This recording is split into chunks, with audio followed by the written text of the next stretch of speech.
sometimes rice or whatever, because I was just so friggin' hungry. I had to eat something.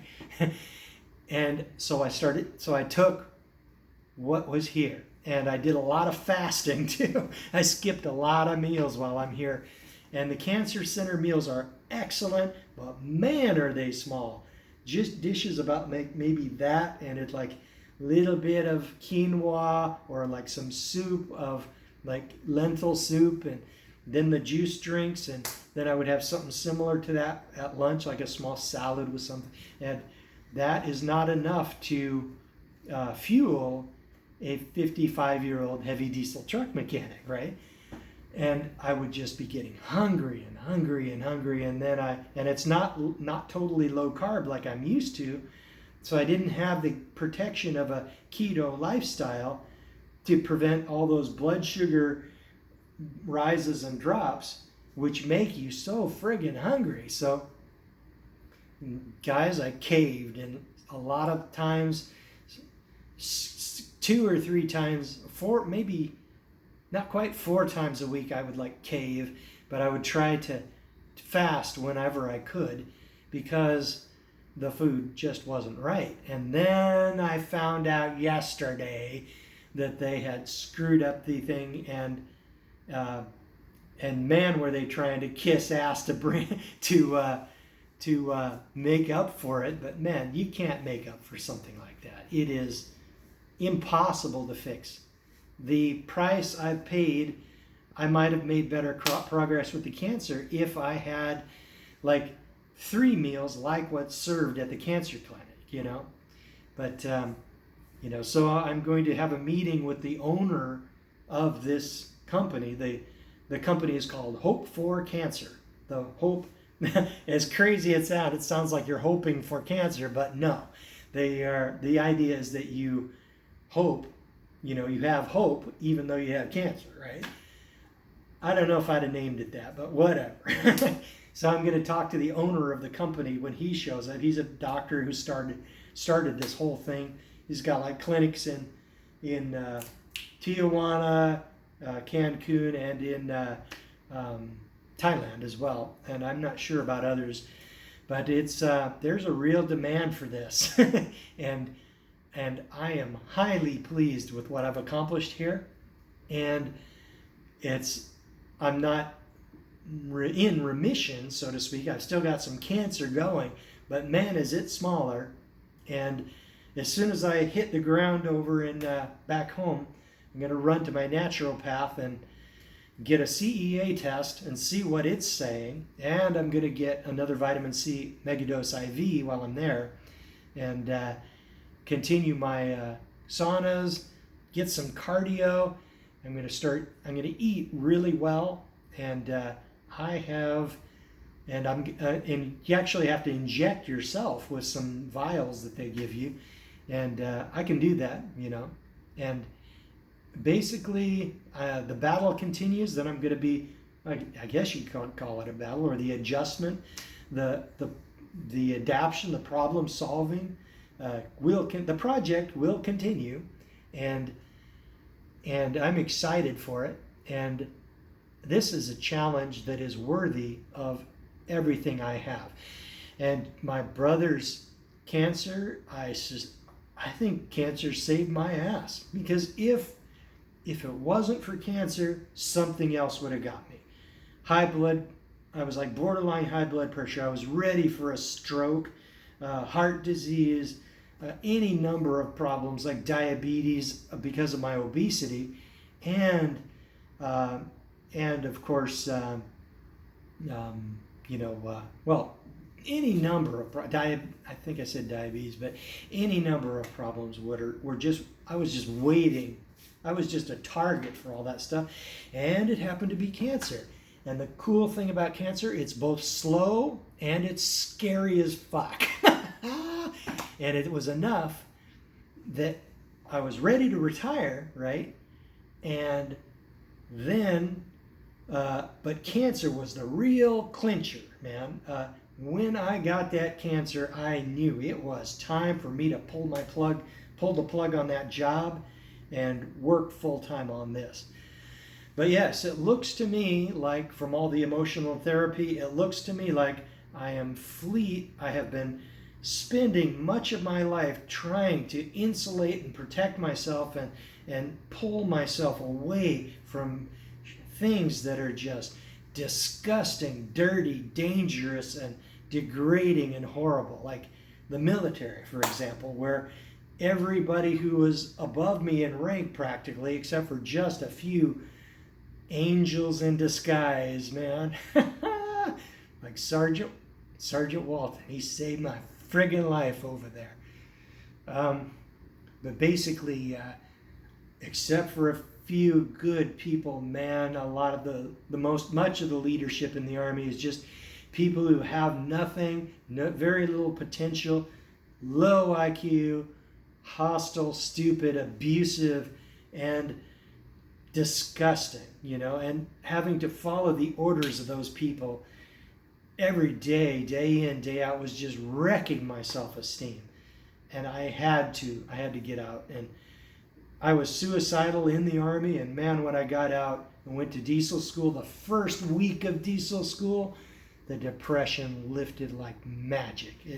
And I still had all that pain I was carrying, but man, that I was in an environment that made sense for a change. Suddenly I was learning how to do things that created and made the world better rather than just being degraded and destroyed.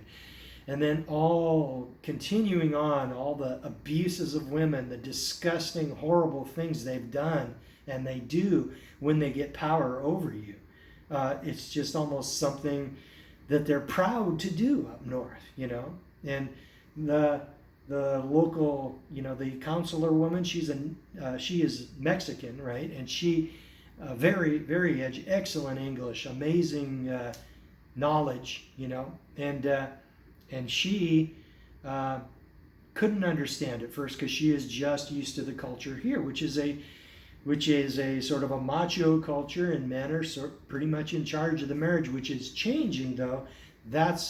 And then some abuses, probably in the city, are starting to occur, and that's why we are starting to see our brothers in Mexico, our Mexican MGTOW brothers, starting to become a thing here in this country as well.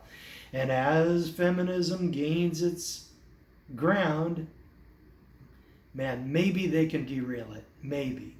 But as feminism gains ground here, you will see more men saying, nope, not doing it.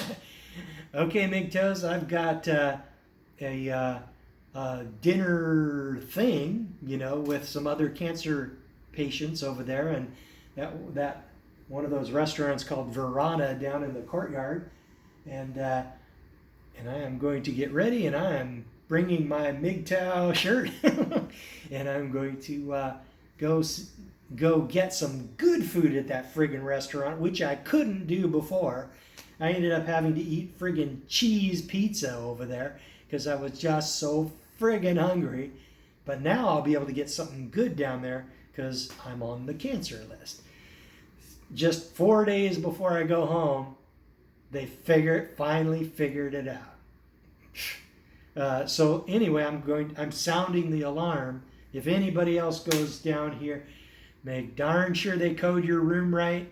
And man, I'm gonna give the owner of the company I'm going to share my opinion, but the anger that I once could summon, and I could probably do it if I really tried, but the anger doesn't come when I have something to be angry about. I have some anger. I can talk about things like what happened to my friend, jailed for 3 months for no good reason at all. And I just felt the wave. I did feel the wave of anger, and I did feel a little bit of the flickering fire around my body, but the screaming pillar of fire that comes out of my mouth, it wasn't there. It was just a small reminder of what used to be, and I think going forward, I'm going to be a happier guy. I'll be able to enjoy a lot of things that in the past I've just been phoning in, right?